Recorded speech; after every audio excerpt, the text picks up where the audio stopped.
ازيكم يا جماعة عاملين ايه؟ يا رب تكونوا بخير. النهارده هقول لكم نشيد جميل عن الأم. انتوا عارفين طبعا يا جماعة ان الأم ليها معزة كبيرة جدا، ودي أبسط حاجة هنقدمها للأم. يلا نبدأ. أمي أمي أغلى الناس، تسكن دوما في إحساس، هي تحميني أمي أمي وتغذيني أمي أمي وتعلمني حب الناس. أمي أمي أغلى الناس، تسكن دوما في إحساس، هي تحميني أمي أمي وتغذيني أمي أمي وتعلمني حب الناس. أمي أمي أغلى الناس.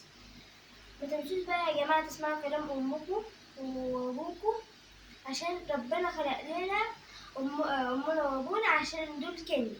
هما الاتنين كنز، دول كنز بقى بالنسبة لنا. ولازم لما تدخلوا تبص إيد أبوك وإيد أمك. مش تنسوا بقى يا جماعة تشتركوا في القناة وفعلوا الجرس عشان يوصلكم كل جديد. باي باي.